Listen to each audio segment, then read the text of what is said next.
निम्नलिखित में से किस स्थान पर भारत ने प्रथम नगर निगम की स्थापना किया गया था? कलकत्ता में, मद्रास में, मुंबई में या फिर दिल्ली में? तो कहाँ पर की गई थी? यह स्थापना की गई थी आपकी मद्रास में। अगला क्वेश्चन दिया गया है। अगले क्वेश्चन में आपसे पूछा गया है, वायुमंडल में प्रकाश के प्रसारण का कारण क्या है? कार्बन डाइऑक्साइड, धूल के कण, हीलियम या फिर जल वाष्प? तो इसका ऑप्शन नंबर बी सही हो जाता है, धूल के कण। अगला क्वेश्चन दिया गया है। अगले क्वेश्चन में आपसे पूछा गया है, देखिए, चिकित्सा में नोबेल पुरस्कार पाने वाले प्रथम भारतीय कौन है? सुब्रमण्यम चंद्रशेखर, नील्स रिवर्स फिनटेक, डॉक्टर हरगोविंद खुराना या फिर अमर्त्य सेन? तो कौन है? डॉक्टर हरगोविंद खुराना को यह पुरस्कार दिया गया है। अगला क्वेश्चन दिया गया है, भारतीय राष्ट्रीय कांग्रेस के प्रथम अध्यक्ष कौन थे? उमेश चंद्र बनर्जी, फिरोज शाह मेहता, बाल गंगाधर तिलक या फिर लाला लाजपत राय? तो कौन है? उमेश चंद्र बनर्जी हैं। अगला क्वेश्चन दिया गया है, लाइफ टाइम अचीवमेंट के ऑस्कर पुरस्कार विजेता कौन है? सत्यजीत राय, भानु अथैया, रविंद्रनाथ टैगोर या फिर किरण बेदी? तो किसको दिया गया है? सत्यजीत राय को यह पुरस्कार दिया गया है।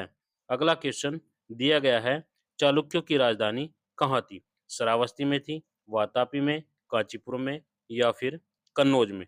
तो कहाँ पर थी यह राजधानी? आपकी वातापी में थी। अगला क्वेश्चन देखेंगे, हर्षवर्धन और पुलकेशिन द्वितीय के बीच युद्ध किस नदी के तट पर हुआ था? नर्मदा नदी के तट पर, कृष्णा नदी के तट पर, गोदावरी नदी के तट पर या फिर गंगा नदी के तट पर? तो कहाँ हुआ था यह? नर्मदा नदी के तट पर हुआ था। अगला क्वेश्चन दिया गया है, हर्ष के शासनकाल में कौन सा चीनी यात्री भारत आया? फैयान, इति सिंह, निसिंका या फिर हेनसांग? तो कौन आया था? हेनसांग भारत आया था हर्ष के शासनकाल में। अगला क्वेश्चन दिया गया है, हर्षवर्धन ने दो धार्मिक सम्मेलनों का आयोजन कहाँ पर किया था? कन्नौज और प्रयागराज में, प्रयागराज और थानेश्वर में, थानेश्वर और वल्लभी में या वल्लभी और प्रयागराज में? तो कहाँ पर किया था? कन्नौज और प्रयागराज में। ऑप्शन नंबर ए सही है। अगला क्वेश्चन दिया गया है, भारत के खारे पानी की सबसे बड़ी झील कौन सी है? चिल्का झील है, सांभर झील है, लोनार झील है या फिर वुलर झील है? तो कौन सी झील है? सांभर झील है।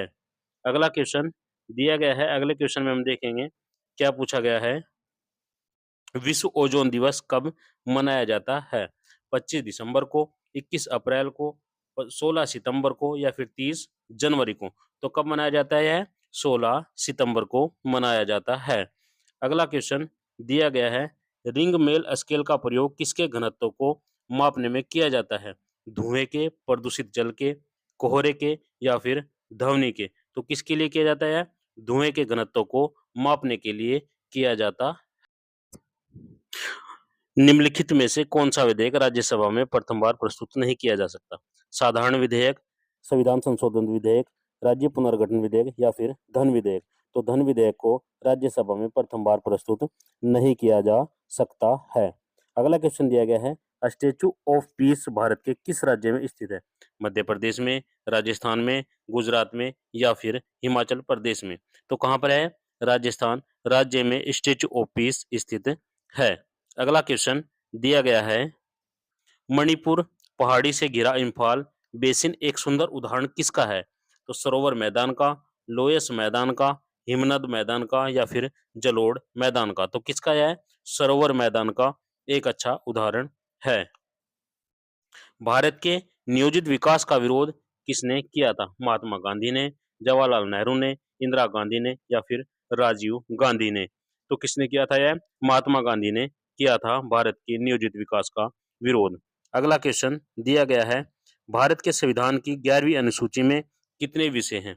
22 है, 24, 29 या फिर 32? तो टोटल 29 विषय भारतीय संविधान की 11वीं अनुसूची में दिए गए हैं। अगला क्वेश्चन दिया गया है, निम्नलिखित में से किस जीव का रक्त सफेद होता है? छिपकली का, तिलचट्टे का, घरेलू खटमल का या फिर मच्छर का? तो किसका होता है? तिलचट्टे का रक्त सफेद होता है। ऑप्शन नंबर बी सही आंसर हो जाता है।